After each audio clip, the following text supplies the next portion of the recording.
Facebook, YouTube সহ বিভিন্ন social media নিষিদ্ধের প্রতিবাদ ও দুর্নীতির বিরুদ্ধে জেনারেশন জেডের বিক্ষোভে উত্তাল নেপালের রাজধানী কাঠমান্ডু সহ বিভিন্ন এলাকা।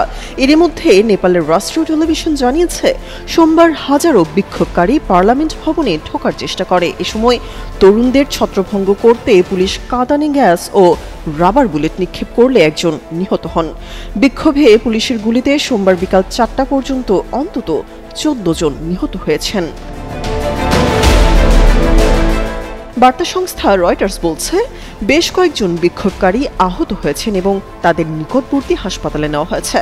বিক্ষোভকারীদের একটি দল সংসদ অভিমুখে যাওয়া একটি নিরাপত্তা গাড়ি থামিয়ে দেয় এবং একটি অ্যাম্বুলেন্সে আগুন ধরিয়ে দেয়।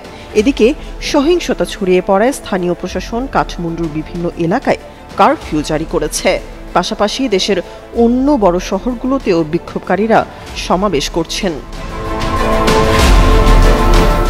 গত শুক্রবার নেপালে ফেসবুক, ইউটিউব ও এক্স সহ ২৬টি প্ল্যাটফর্ম বন্ধ করে দেওয়া হয়। এতে বিপুল সংখ্যক ব্যবহারকারীরা ক্ষুব্ধ হয়ে পড়েন।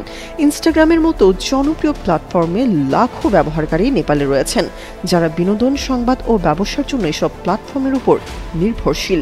এরই মধ্যে সোমবার জাতীয় পতাকা হাতে জেনজি বিক্ষোভকারীরা জাতীয় সঙ্গীত গেয়ে আন্দোলন শুরু করে। এরপরই তারা সোশ্যাল মিডিয়ার নিষেধাজ্ঞা ও দুর্নীতি বিরোধী স্লোগান দেন।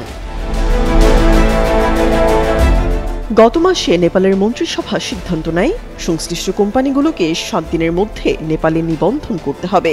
এই সিদ্ধান্ত গত বছরের সেপ্টেম্বরে সুপ্রিম কোর্টের নির্দেশনার পর নেওয়া হয়। রোববার এক বিবৃতিতে নেপাল সরকার মত প্রকাশের স্বাধীনতা ও চিন্তার স্বাধীনতার প্রতি শ্রদ্ধা জানিয়ে প্ল্যাটফর্মগুলোর সুরক্ষার প্রতিশ্রুতি পুনর্ব্যক্ত করে। তবে এর আগেও নেপালে ইন্টারনেট সেবা সীমিত করার ইতিহাস রয়েছে। চলতি বছরের জুলাই মাসে অনলাইন প্রতারণা ও অর্থ পাচারের উদ্বেগ দেখিয়ে টেলিগ্রাম অ্যাপ ব্লক করে সরকার। তামান্না তাবাসসুম, যুগান্তর নিউজ।